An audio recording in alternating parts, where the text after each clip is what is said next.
This is Patricia Windrow at the Cable Easel coming to you live tonight, willing and ready to answer the phone when you call. The number is 348-6800. If you have any questions about what I'm doing and why, then call me and maybe we can get together with good information or trivial information. Whatever it is, this is the one opportunity once a month on the last Tuesday of every month that I'm here live to answer the phone and do a demonstration as well. I work from a monitor of a scene which I choose and which is shot by a television crew going out to find a local scene. This one happens to be from Maple Avenue in Smithtown. It's called the Maple Avenue Pond in my estimation. The weather was cloudy yesterday. It was not that much better late this afternoon, so two different shootings were taken of this scene, but it's plenty for me to be able to work from and to give you some idea of how you go about landscape painting. I work in oils. I have a palette here made of a piece of masonite. I work with sable brushes, and I'm a realist. I intend to make it appear to be what it is. I have a painterly technique, and I try to do interpretations of a scene, but for the most part I'm not an abstractionist, I'm a realist painter. So here we have a composition which is essentially very simple. If you sit out there and you look at it, you could probably think, well, this is much too complicated, but let me demonstrate to you how uncomplicated it really is. I find that you work from the distance, but always find the horizon line first. The horizon line, I would say, is probably just about here. Maybe dead center, maybe a little bit above dead center. And that is going to establish where the landmass goes in the distance and what happens in the foreground. So, seeing as how I've established this is one line to the composition. We've already figured out one thing. Here's sky and here's land. Something in between makes it a special scene. Arbitrarily and in a very interpretive way, I'm going to lay out the general distance growth of foliage, which is at this time of year extremely dull because there's no greens going on. However, it is still a pattern, which is what all landscape painting is. It's a pattern. You pick it. Let me see. This part is a little bit higher, and you lay it out. Now, there are many programs that say you just go right ahead and put paint on the canvas. However, I say you must draw it first. You have to have at least a plan. So this is the plan. Where do you place certain objects? Well, now I have gotten two lines. The horizon line, and I have the line of the landmass in the distance. That's two. So we have so far a two-line composition. With the shoreline in the foreground, it's a diagonal running at this angle. I'm using a rather large brush so that you can see the color more clearly. I'm working with a turpentine that has been tinted with some black. Here is a diagonal. The diagonals are vital to composition because they make for distance. So we have three lines. We have this arbitrary, not so arbitrary, but general idea of where the landmass is in the background. We've got the horizon line, and we have the diagonal for the foreground. You have three lines making a composition. Something that I find is not very often paid attention to in other programs that instruct painting. So, now what we need is the directly opposite line from a horizontal, and that's the vertical. So, the vertical is the tree arrangement over in the left-hand side of the canvas. It is the one thing that is going to relieve the other two lines. So we now have 5 lines. Compositionally, that's pretty simple. The technique of applying paint to canvas is different. That is less simple. But at least we have here some kind of pattern to go by, whereby you're not stabbing around in the dark with all sorts of arbitrary, imagined scenes. This is it. This is in Smithtown. You can go by there and drive down Maple Avenue and find it. All right, the other important part of this composition is the reflection. The reflection is vital to any water picture, otherwise it just becomes a dull nothing. The reflection is usually a mirror image of what there is above it. I think that if you're looking at that monitor now, you saw that wonderful flock of Muscovy ducks and the little, what are the other ones? Well, canard, what are they called? Anyway, some bird person call me up and tell me what they are. Here is the mirror image. We have now 6 lines, a 6-line composition. Certainly nothing to really be too afraid of. All you have to do is to decipher it. You have to have somebody explain to you what you're seeing. And that's what you're seeing. Well, dealing with a lack of color means that you have to concentrate very much on atmosphere, because that's what there is a lot of out there. When the sun isn't shining and giving you a lot of very dramatic shadows, you have to rely upon atmosphere. The great painters, everybody from Frederick Church to Bierstadt, the great landscape painters, that is, painted Turner, with the great atmospheric painting landscaper painter, dealt almost entirely with atmosphere. And so you don't have to be seduced by the colors of shadows and sunlight. You can do it with atmosphere. Long Island has an extraordinary, unique atmosphere all its own. Whenever I'm painting abroad or somewhere else, I say to myself, okay, there is nothing really quite like the Long Island atmosphere. I'm going to mix my colors with a palette knife on the canvas. A lot of people say it's a no-no. I say it's a yes-yes, because when you're out in the field and you are needing to carry equipment, you're not going to start carrying anything that's unnecessary. So you can, in fact, put your paint on the canvas in the area that you're going to paint and proceed to mix your colors in that area. The other no-no with palette knife painting, I'm not going to paint with a palette knife, I'm going to do this with a brush, but I'm going to combine the two for speed's sake. I also would like to add that I do not contend that it is possible to paint a major picture in 1 hour. That isn't possible. What this therefore is a demonstration, nothing more. It is not intending to be a great work of art that should, God forbid, be framed, much less shown to the public. However, the demonstration can be valuable because it can show you just how you do this. All right, I have a glob of paint on a vertical surface. The paint is so thick you can see that it does not fall off, and it can be spread over the area to enable me to do it rapidly and then to brush it on later. But obviously you can see that spreading it this way is more quickly done for demonstration, but also it can be done in the field. If you are working against time, such as the sun going down, the clouds gathering, the heat getting too much, it getting too cold, too windy, whatever. You are working against time as a landscape painter. And so you are allowed to do all of these informational tricks, really, to get the paint on as quickly as possible when you're in the field, but to paint it either then or later. You are subject to many different circumstances out there in the field, and techniques develop as a result of being subjected to those circumstances. As you can see, this rather large area of the canvas has been covered in a short space of time. I also would like to emphasize that I have not used a house painting brush to make this background sky color, because I do not use those materials except for painting houses. I don't paint canvases with them. So I've been able to spread. You see, you can coax and tease the paint all over the canvas in a manner in which then you can brush, which I shall do right now. I'm using a a red sable square cut short bristled brush in order to brush stroke this on now. Please remember that I can work and talk at the same time, as you may have noticed, and that I can answer the phone and speak to you directly if you have any questions about what I'm doing. There are lots of times when I do taped shows and don't have the interaction with the public whereby I can, help with questions. But here is a nice piece of information of how you cover a large surface in a short period of time, not for the trick of it, and not for the business of, oh, I can paint a picture in 20 minutes, but it's also because of the elements and the fact that you must, being in the field, you must make use of every moment.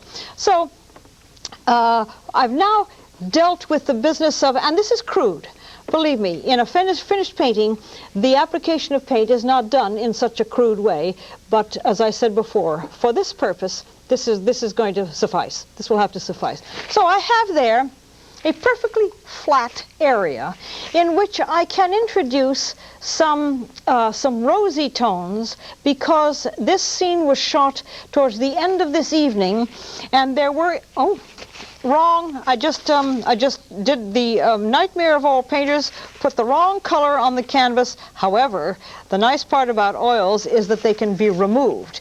I want to put a rosy tone, introduce it there towards the horizon, just as the setting sun will do that with virtually no cloud formation, but it can in fact throw a rosy color. I'm using a wonderful color called Geranium Lake. It's available in all art stores, but it has a rose tone which is really essential for painting flowers, which I do quite often, and for painting sunset scenes and sky pinks and so on. And I think that you can see that by applying it right over the color and blending it in while the paint is wet, which of course it will be for a number of hours, that you can get that rosy glow in the lower part of the sky.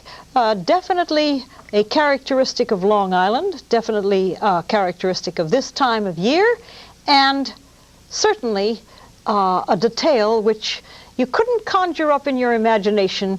And when I talk about working from life, it means that I am observing these phenomenon. And phenomenon they are. Whatever happens in the sky, I can assure you as a painter, I've discovered are phenomenon. Behind me, by the way, is a painting which involves the painting of fur. This is a rather large picture that I did of a puma, an American cougar. And it has a fur technique which I'm going to deal with in the future. I'm going to have some people come in. I think I'm going to have a little Lhasa Apso brought in to pose for me. And then we can deal with fur, which a lot of people have said, I don't know how to do hair or fur. I think with the Lhasa Apso we can do both at once, because Lhasas have good long silky fur that looks something like hair. So we can probably solve that, and maybe next month I shall be able to bring in, have that Lhasa brought in. She belongs to a friend of mine whose name is Jeannie, and the Lhasa can come in and pose. Apparently is a very good dog.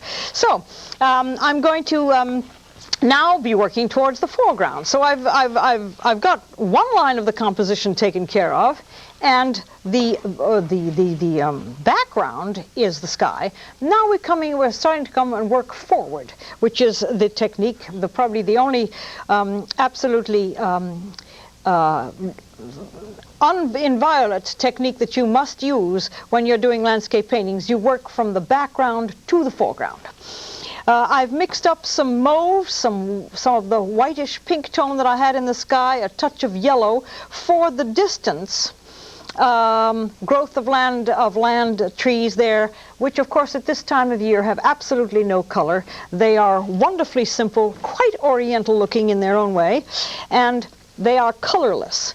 So without wanting to romanticize, which is what a lot of romantic painters have done, they have romanticized things. I'm not going to. I'm absolutely literal. If those trees over there in the distance are colorless, that's exactly the way I'm going to do them.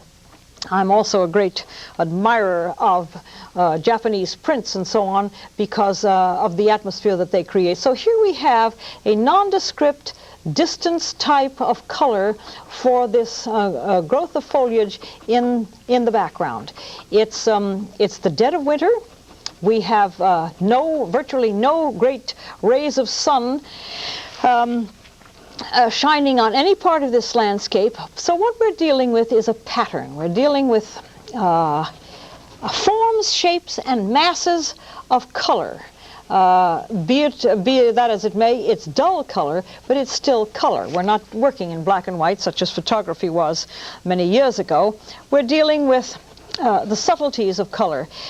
It is very easy to take brilliant colors and slap them all over the canvas and seduce your viewer with brilliant primary colors and very glamorous tones of this and that. But it's quite something else to take something which has very little color and make it interesting. So that's the challenge here. Now, Long Island trees have got an anatomy of their own, and I am not in the far west, therefore this little range of growth back here can't possibly look like great pine trees from the Rocky Mountains, because that's not where we are. We are in a place where the patterns of the trees is different, and so I must interpret the difference of those trees from the top. I can't do it from anywhere else but from the top of this line of trees. So as soon as I eliminate the pointiness of a pine forest in the high Sierras, that means that I have now established where we are. We are somewhere in the east, without benefit of mountain range or great piney forests. I mean, the east here, not Maine. So going into the distance and making it paler as you get away, because this area back here is even paler. I'm going to continue across this thing. Don't forget, call if you have any questions about what I'm doing, or even if you're remotely interested in what's happening here. Call me, and maybe we can have a conversation which will involve you as well as me and my jabbering. It's 348-6800. The next time I'll be able to speak to you live is the last Tuesday of February. So now's the time. The local scene here is something that I have been doing now for many, many years. At the risk of insinuating how ancient I am, I won't tell you how many years, but I know the area well. North Shore, South Shore, and the middle. This is the middle. The painter usually gravitates towards the South Shore or the North Shore or the East End, because for some reason or another there seems to be a lack of glamour in the middle of the island. However, I think that you can see that there is a certain glamour with the scene that you see here, either because it's so placid and so calm, but also maybe because it's unique unto itself. This little body of water is more than likely the same kind of thing that feeds Lake Ronkonkoma. And it just may be that same kind of water table that feeds Ronkonkoma, which is, in case anybody didn't know it, I have been told that Ronkonkoma is one of the deepest lakes in the country. As a matter of fact, I don't know the depth, and if anybody out there happens to know, we would be happy for the information. Now, as the forest or the growth back there becomes cast in shadow, the lower part of that growth area is going to be darker, which is very convenient because it is then going to give the opportunity to have one of the few little bits of contrast in this composition due to the lack of light and dramatic lighting from sunshine. Is going to give the opportunity to have a nice brilliant shoreline over there, which I think is visible on the monitor of the this is a unique of the TV screen. This is a unique technique that we do here. Nobody else seems to be using video as a source reference for paintings. Paintings are done many times on the tube with just out of the head. And here I'm using a technique which we believe to be quite unique and quite intriguing, as a matter of fact. So I'm going to darken this even a little bit more. This is where this growth comes something to an end, and then way in the back there seems to be another little bunch of wooded areas. Ah, got a phone call. Okay, well, while I'm doing this, why don't I just talk to somebody? Hello there, and tell me your name, please. Yes, hi, Pat. My name is John. I've seen your show many times, and I'm quite impressed with many of your paintings. I find the puma painting behind you that you did quite impressive, and I was curious if that is painting from life, or did you stray for that one painting? It's a combination of some sketches that I have done at the Bronx Zoo. Can you hear me still? Yes, I can. Okay. It's a combination of sketches that I did a long time ago at the Bronx Zoo, and it's some sketches that I do. See, I use television as my reference material. I also sketch when these live animal shows are on. Mm-hmm. And so, and of course the camera's wonderful. If it's got a close-up of an animal like this, sometimes the camera stays on that animal while it's there, and it's sort of like posing. So it's a combination of the two. The color is, you know, I kind of interpreted the color. I hope it's close. Oh, I think it is. It's very close. Why the flowers? Why the addition? Oh, it's a series of paintings that I called Beauty and the Beast. Uh-huh. So maybe it's a little far-fetched, and maybe it's a little kitsch, but nevertheless we do that sometimes. But what happens when the beast is beautiful, too? Well, the beast happens to be beautiful, isn't it? Well, maybe some people don't like those flowers, so those could be the ugly. Anyway. Also, about the ducks, could yes. they either be canvas backs or mallard ducks? Oh, mallard. Thank you very much. You must be a bird man. You're welcome. Slightly. Take care. Thanks for calling. Bye-bye. Oh, mallard. Yeah. Well, you see, you got your brain stops sometimes when you're trying to do a lot of things at the same time. Okay, we have another call. Perhaps we can find out who this is. Tell me your name, please. Hello. Yes. Gone. Oh, too bad. Well, maybe they'll try again. So, mallard ducks are swimming in the foreground as well as the muscovies. So I'm now, having spoken to John about puma and mallards, that's the end of the animal hour, I expect. Here we have two colors, really. The blue of the sky and this nondescript atmospheric gray tone of the wooded area. Now comes the rather fun thing. Wipe the brush clean. I have a nice recycled turpentine can. It's a Pepsi-Cola can cut in half. You see, one must use all sorts of things, especially if you work at the beach and you find that you have forgotten your equipment. If you find a can, you can cut it in half, and instantly, voila, you have a turpentine can. So now, mixing some pure white and a touch of cadmium orange will make a kind of a glowing tone. Oh, hold the palette up. Okay, we want to see the palette. We want to see me mixing the palette. There we go. My palette is not what you might call the glamorous Rembrandt type of palette, but it's flat and it serves the purpose.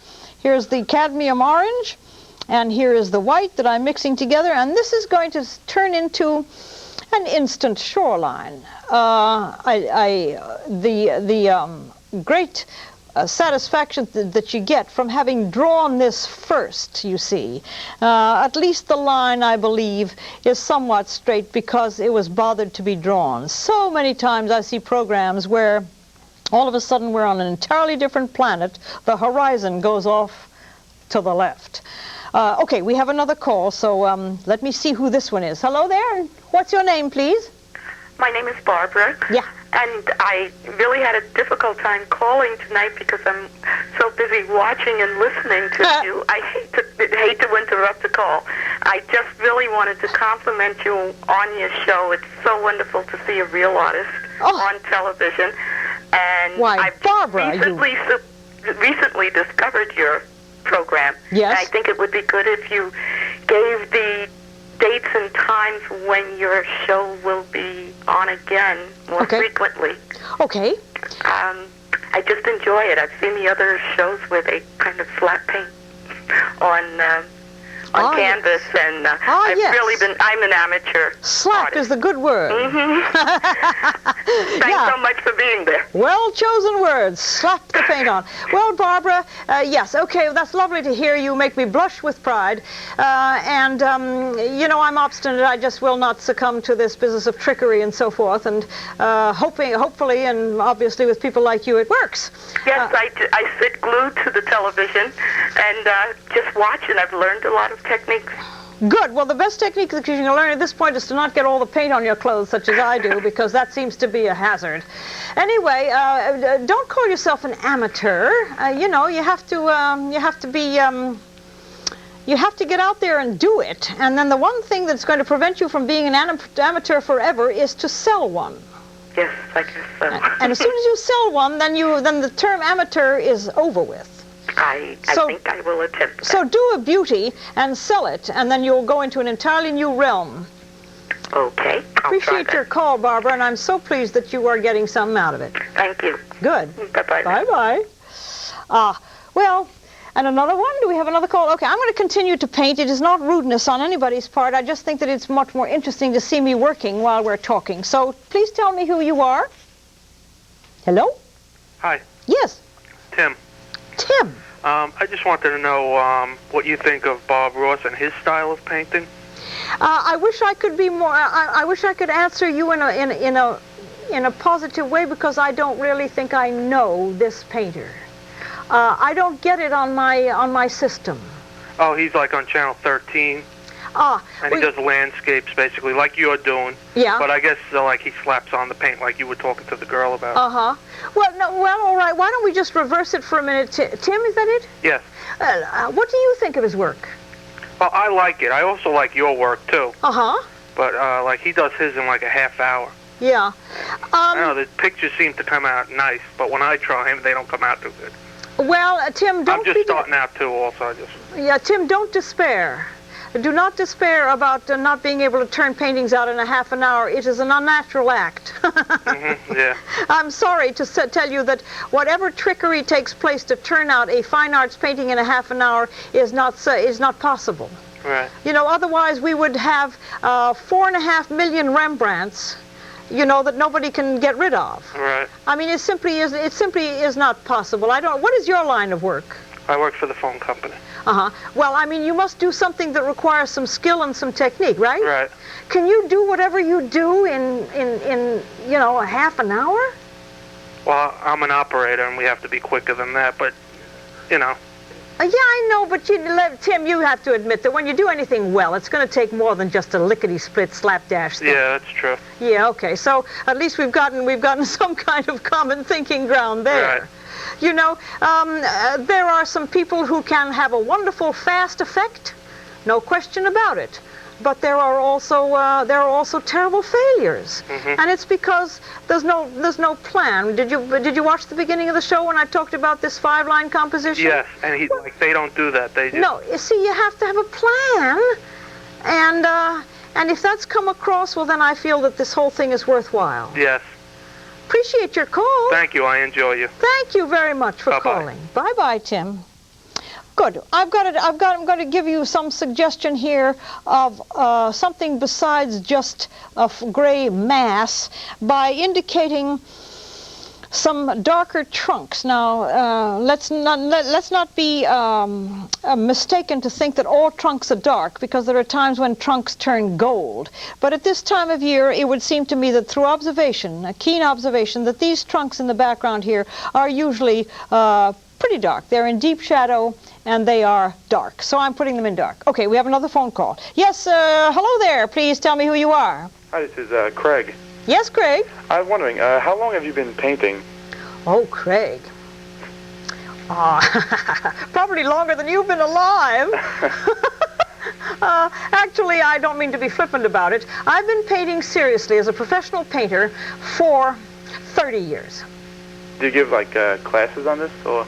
No, I used to. I have taught in private schools, children, but I do not teach, and I wouldn't have time to do this, nor would I have time to be a full-time painter. So I hope that this sort of satisfies the business of people wanting me to teach, you know? Did you go to like college for this? 'Cause I'm No. going to be going next year. No, I am totally self-taught through trial and error and much frustration and many hours of sleepless nights. But I am I am self-taught, and I think that anybody who is self-taught has a great deal going for them. Do you paint, sir? Yes, I'm going to be going to college next year for art. Which college? University of Houston. Of which? University of Houston. Oh, way down there. Yeah. Does the program look good? Yeah, it looks pretty good. Wonderful. What are you going to specialize in? Just like modern art. Really? Yeah. You mean abstract stuff? Yeah. Okay. What medium are you going to work in? I don't know. I'm really like undecided. My guidance counselor and I were talking about it and all that. Uh-huh. The abstract stuff. Uh-huh. Good. The art teacher in school. Well, it's a wide open field. You can fool around with sand and tea leaves and coffee grounds and oil paint and varnish and, you know, eyelashes if you want. Yeah. You know, I mean, that's the thing about the freedom of abstract art. There are no rules. Yeah, I know. Yeah. I wish you luck. Are you a young man of 18? Is that it? 17. Well, gee, I'm glad you called. I'm glad to have heard from you, and I sure wish you luck in your art career. All right, thank you very much. Good. Thanks for calling. Bye-bye. Okay, we're playing with the mirror image here. Let's hope that something is happening while we're bandying about all this artistic conversation. I'm hoping that... So you see, when you've got the darkness here in the... by the land and the water, you have to follow the color reflections as well as the form. And if this is darker by the land and it becomes lighter as it goes up, then you also do the same thing in the reflection. Okay, we have another call. So tell me who you are, please. Hi, my name's Lucille. Lucille. Yes. Okay. Are you ever disappointed after you've put a lot into a painting? Or are you always happy with it or pleased? Oh, no. Oh, hardly. Oh, no, Lucille. That would be telling the big lie. No, as a matter of fact, it becomes such an obsession to do it right that if I do have this profession of mine invade my sleep, I have been known to get up in the middle of the night and go down and change something. So being happy with it is probably an unusual state of mind. Okay. Do you paint long hours a day of being a professional painter? You know, is it Yes. 8 hours, 6 hours? Yes, 6 hours is usually the amount of time. 6 hours is the ideal amount of time. 8 hours is excessive. 4 hours isn't enough, so you hit the happy medium. Do you paint, Lucille? Yes, but And? I haven't in a long time. Why not? I can't seem to get started, inspired. Oh, Lucille, look around you. You live on a magic planet. You live in a place there's everywhere you look there's something. What interests you, Lucille, in the way of things? I like real estate, homes, buildings, landscapes. You like architectural painting? I guess so. Well, you've picked one of the hardest. Well, I suppose you know that.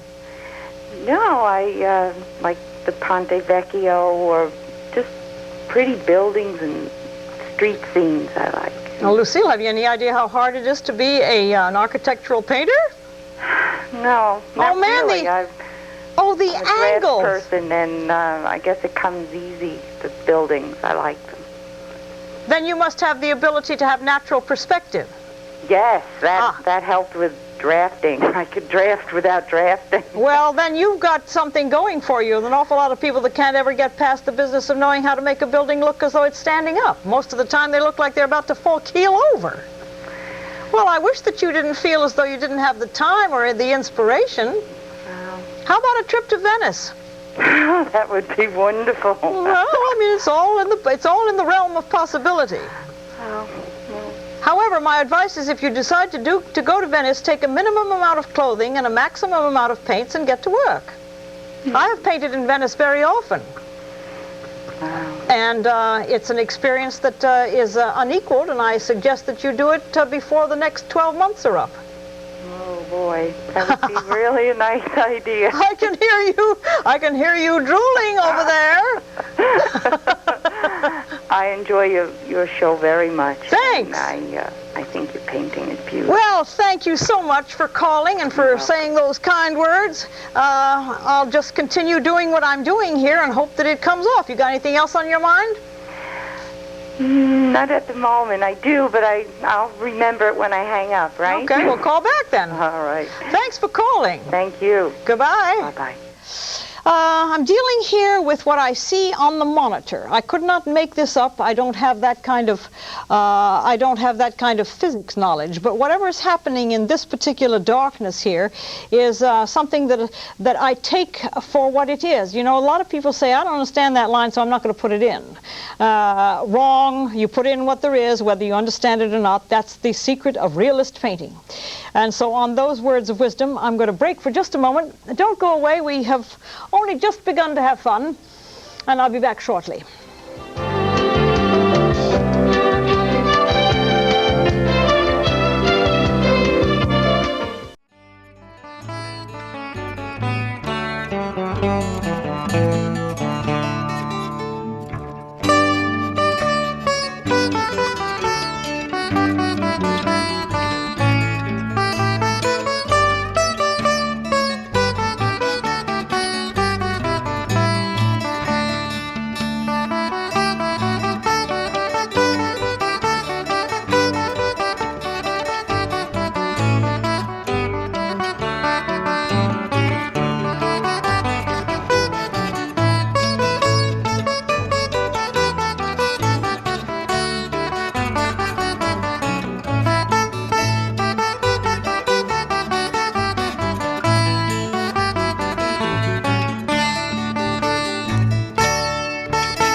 Again, and it seems that I have a call, so let's identify the caller and let's talk. Who are you, please?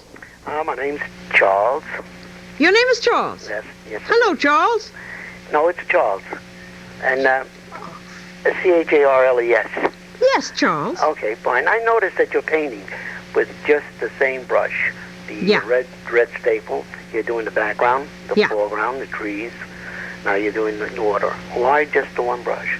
Well, you know, we all have our strange techniques. I don't always use one brush, Charles. I'm going to change for a different need. But for the most part, when I'm dealing with certain size areas, I'm going to use the same brush. Mm-hmm. It's my style, it's my technique. It works for me, and I find that it's more quick. It's a quicker way to do it. Why, are you a painter and you use many brushes? Yes, I use many brushes, but I can see that you're getting your answers over just with just that one brush. Yes. And it seems to be working fine. Yeah. Well, as I say, you know, it's like any other endeavor that's a manual. If it works for you, then it's acceptable. Mm-hmm. And if you find that using more than one brush is acceptable, there's nobody in the world going to say that it's wrong because it works for you. No, I figured just a wider brush would give you more want to paint than quicker. I like the deliberateness of the small strokes, to be very frank with you. See that. I do not want to be, I don't want to fall into the trap of using huge brushes in order to get huge areas covered. Yes. I want to be able to use deliberate strokes. I see very well. Yeah. I'm using a different brush right now. This is not a sable. This is a stiffer bristled brush, and I'm using it for this purpose. Right here. I'm going to be using it for a... reflection? Well, it's a feathering of this reflection that I wouldn't be able to do with the red sable because the red sable is too soft and too pliable a bristle. Right. And so this is going to give me the feathering that I need. So I do, in fact, change brushes occasionally. I haven't watched you very often, but I'm liking what I see. Oh, thank you. I enjoy it very much. Oh, good. In fact, well, I'm on live the last Tuesday of every month, and then I believe that the show is broadcast from taped shows on Monday nights at, I'd have to check on this, at 6:30 or 7. I see. So look it up, Charles. Doesn't Cablevision sell you a magazine? Yes, I would like that. But the thing is that the gentleman that called before and wanted to talk to you about the artist Ross, that they call so-called artist, he's the guy that paints with the house brush. Yeah. You know, the 5 and 6 inch width. Yes. And staples and dabs. That's the gentleman there he was talking about. Yeah, I see. Well, it's nice. Go ahead. I'll make a point of watching, and then I'll be able to give a more intelligent answer. I think it's a fine thing what they're doing, though. I guess it's for good housewives and people that are interested in painting, you know, and that gives them something to do. Oh, it isn't just that. It opens up your visions to other things that went by unnoticed before. I'm sure of that. Yes. You know? Yes. Well, I enjoy you very much, and I appreciate you speaking to me. Well, I appreciate your calling, Charles. Thank you very much. It's what makes the show a live show. Thank you. Thanks. Bye. Bye-bye. Bye. Well, having observed or tried to observe what is happening there in the distance, I've got a line of here's another call. Okay, I got a very sharp line here of brilliance. Something has happened to the water surface, and that's what made it so bright in this area here. Okay, let's take that call and see who it is. Hello there. Please tell me your name. Yes, hi. My name is Lucinda. Yeah. And I'd like to know how you prepare your canvas before you start painting, or do you prepare it? Oh, indeed, I do prepare it. I don't prepare, Lucy, I do not prepare this one because I'm using a canvas board I did not take the time to prepare it. But what I do, when I prepare my canvases, my thoughts are that I want to have my paintings last for 400 years. So I prepare them with 5 coats of something. What do you use? Well, my first coat is glue and water. Glue and water. Glue and water. Franklin glue. Are you writing this down? Yes. Good. Glue and water. Franklin glue. It's a horsehide glue, and it's the one that you should use. Uh-huh. You put it on the smooth side. I put it on the smooth side of punctured of masonite. I see. I work on masonite because for many reasons that I'll go into if you care. I see. Now, I'd like to know why you use masonite. I use masonite because I can cut it to any shape I want to and any size with relatively simply. With a canvas, you have to buy the stretchers and stretch them on specific sizes. Yes, I understand. You know that? Yes, I So do. masonite is also child-proof. I had 2 small boys, and I was a full-time painter all the time, and I found that if I had things that were puncturable, you could get roller skates or bicycles or doggy claws in your canvas. Yes, true. So masonite worked out very well, and I also have such a smooth technique that masonite works out very nicely for me. I see. Okay. Well, thank you very much. I enjoy watching your show. Thank you. And keep it up. Well, remain a viewer, if you please. Oh, I will. Good. Thank you. Bye-bye. Another call? Well, I mean, this is the social hour for the Cable Easel. Yes, hello there. Who are you, please? Oh, well, hello. How are you? We want to know here whether or not you ever sell these paintings that you do on television. Why, sure. Sure? I do sometimes when I feel that they are of a quality that deserves a price. You know, sometimes these things do not work out as well as you might want them to. Why? Why are you asking? Oh, because I have some friends here who are watching and who wanted to know whether or not they were ever purchasable. Well, we're all purchasable at one time or another in our lives. I expect I am, too. I doubt that you are. You also forgot to mention that you have been painting since you were 7 years old. Ah, yes. Well, you know me too well. I did paint for when I was 7, and my mother had the good sense to keep the picture, and I own it, and it's, I must admit in all modesty that it is rather charming. It's delightful. Carry on. I'm so pleased that you called, and tell your friends to come up with the money and they can have the picture. Okay. Bye. Bye. Okay, I'm going to introduce you now to another strange phenomenon of the planet. The water, when it comes nearer to you, becomes darker.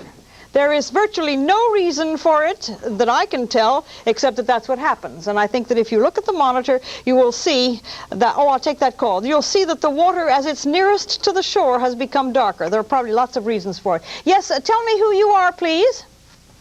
Hello? Is my caller gone? Disappeared. Okay, well, she'll come back if she wants to, I'm sure, or he, or whatever. Now, I'm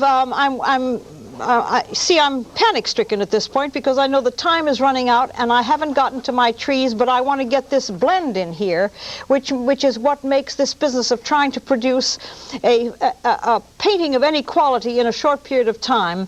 It's it really is panic time because I want to get it all done to show you how you do the tree. So I think I shall. I'm going to leave this blend here, and as time allows, I will do it. Because I want to get to that tree and show you the use of the brush, the fine brush, because we had that gentleman, I believe his name was Tim, or it might have been somebody else, wanted to know why I always use the same brush. So I'm not going to use a different brush. Yes, I have another call. Good. Hello there. Please tell me your name. This is Robert. Hello, Robert. And I called you. Oh, don't cut Robert off. Robert, come back. Oh, pooh. Well, Robert, try again. I think you were cut off. Okay. Well, I won't stop what I'm doing. We anxiously and breathlessly await Robert's recall. Here I'm working on the wonderful vertical that was in the plan, in the original drawing, to get this vertical that goes up and goes right out of the canvas, which gives it a three-dimensional quality that you wouldn't get if the top of the tree ended somewhere within the canvas. I think that there is some logic to that because it is leaving and it's got somewhere else to go. That means immediately there is an insinuation that it's taller than what you see. Yes. Hello there. Are you back? Yes. Oh, good. Hi. Hi, how are you? Fine. I'm enjoying your picture come to life. Ah, good. And I'm interested in finding out, I'm interested in painting, and I'd like to know, where do I start? What is it? I would be a beginner. Well, you start with an obsession. Yes. Okay. If you have an obsession, then pretty much everything else will fall into place. But what you must start with is some desire to do some specific thing. What is it that interests you? Well, I love paintings. I love landscapes. Okay, landscapes. You said it because you could have said I like still life. Yeah. Or I like portraits. Yes. So that's why I asked the specific question. Right.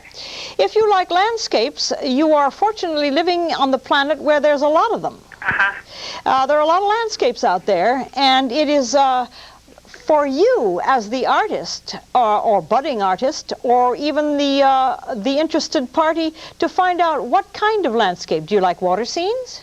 Yes, and I like oils, but I guess you should start with something that's less.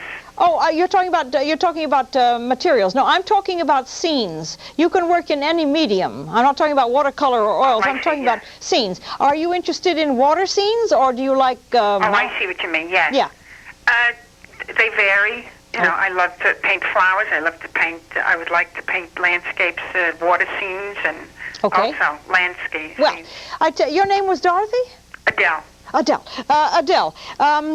If you are kind of ambivalent about where you want to start, you see, because you've mentioned flowers and landscapes and so on, those are vastly different subject matters. Any reputable art store, and there are a number of them, you're very fortunate on the island here to have a number of very competent and very well-equipped art stores. You should go to the art stores and just absent-mindedly thumb through the books that are in all art stores. How to paint landscapes, how to paint flowers, how to paint portraits, how to paint animals, and see which ones you think you can get the most out of. And I think that you will come to the decision of how to start by yourself. I see. See, I mean, I can't tell you how to start. I can't tell you, I thought maybe there was a guideline as to what you should know before you start. It all happens in the soul. I see.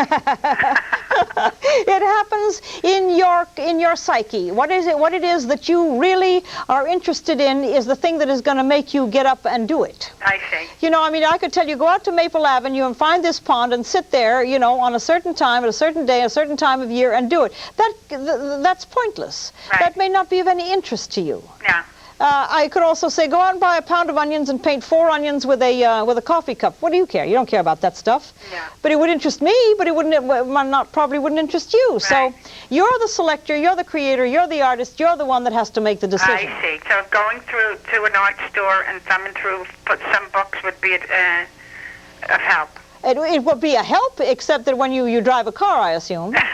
When you drive a car and you happen to pass something that is particularly intriguing to you, stop the car, look at it, and say, do I want to convert that to a painting? Or am I just happy to sit here and look at it as an observer? Right. If the thought occurs to you that you would like to put that down on canvas as a subject matter for a painting, you are on the way to being a landscape painter. I see. See? So you're the selector, you're the creator, you're the one that can make the decision. Okay. All right. Thank you so much. Thanks for calling. I sure like talking to you. Okay, we have another call, and I'm in the midst of working with what is called a striping brush. I should get this in before I take the call. A striping brush is one of the fine brushes, and it's what enables you to do what I'm doing, namely the fine details of branches without leaves that can't be faked. They ought to be done properly. Hello there. Tell me your name, please. Yes? Yes? Yes. Yes, hello there. Hi, this is Robert calling back. Oh, good, Robert. Robert, this is Robert. We talked several weeks ago, and at that time I mentioned, is there any possibility of meeting you in person? And you said that you would look into that, and I haven't heard. Well, Robert, the only way that I could do that would be for you, please do the following. Write to the station, give me your phone number, and I will call you. See, I do not really live here all the time. In order for me to do this show, I drive up from Maryland. Oh. And I come up, and because I've lived on Long Island for many, many years, but I'm on a project in Maryland. So for me to meet you, it would have to be at the end of every month, either a Monday or a Tuesday at the end of every month. All right. Can I still talk to you? Of course. I'm starting out with. I just finished with pastels, and you advised me not to keep on pastels, to get into oil. Yeah. But I have a set of acrylics. Do you have an opinion on the acrylics versus the oil?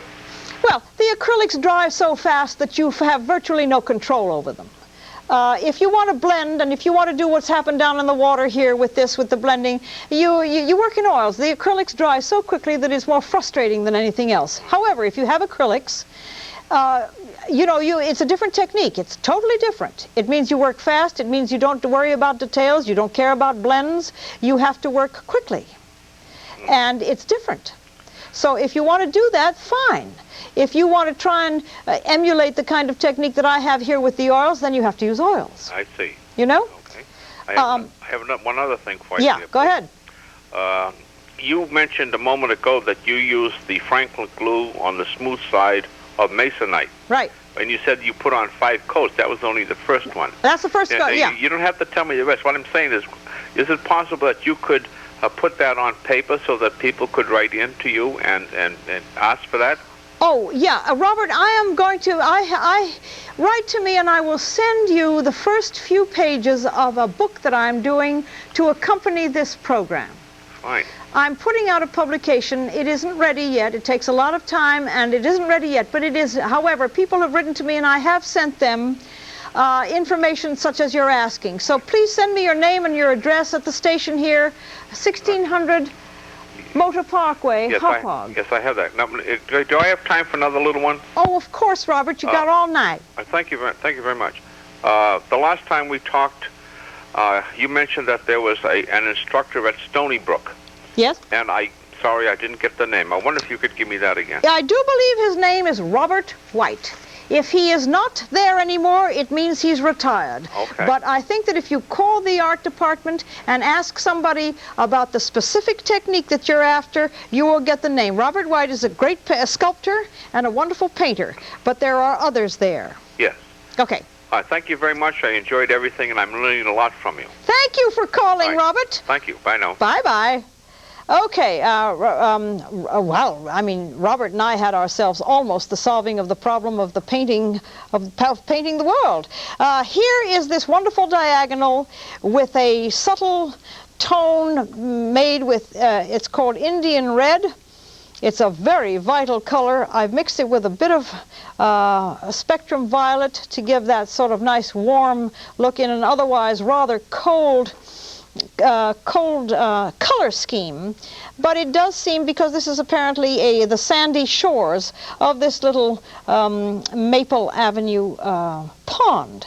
There are many things that are going to can go on. If you're on the site, the details that you would need in this foreground would be there for you to observe, such as rocks, sticks, bits of human things that are left behind. I can't kind of give you an idea what it would be, but when you're there on the scene, you get the information given to you, and that's how a painting becomes complete and becomes intriguing with the details. I don't have them here. The monitor didn't pick, the camera didn't pick any up today. Either that or the winds of the winter have been so strong that all leaves and branches have been blown away, and it's now simply a great mass of color. We have ducks in the water, which I believe that anybody can see, and I don't know what the time is. If we're running, we probably don't have time to do more than 1 or 2 ducks, but I think that the interpretation of the duck is probably a good idea, because there they are, and you have to work fast, and you have to kind of understand that living things do not remain in the same position for very long. So you have to do a rather quick interpretation of what you're looking at.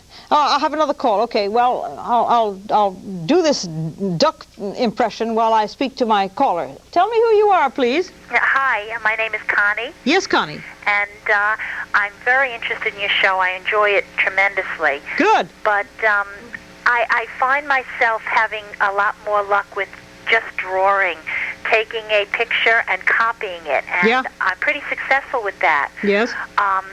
I took one art course that I did okay with oils and painting, but I'm a mom with 2 kids, and I find myself now getting to the point of really wanting to work with paints and oils and drawing. And I was wondering, I wrote your 1600 Motor Parkway, which you said to send away for some material, and the name of a Robert White. Would you suggest any other place that I could go to possibly get a course in art and oils and painting? I live in Comac. I live locally. No. The answer to that is no. My advice is, because I'm totally self-taught, that if you have in fact been copying things and you find that the drawing has worked out rather well, you're ready to teach yourself. Really? Oh, of course. Why would you take the chance of getting a bad teacher? I see. You know, I mean, at least with yourself, I'm sure that, you know, with only the slightest bit of information, you'd probably be able to come up with something original, something that's well drawn. The only advice I would have for you is stop copying pictures. I seem to be able to get a tremendous likeness from the picture, and I feel very successful with that.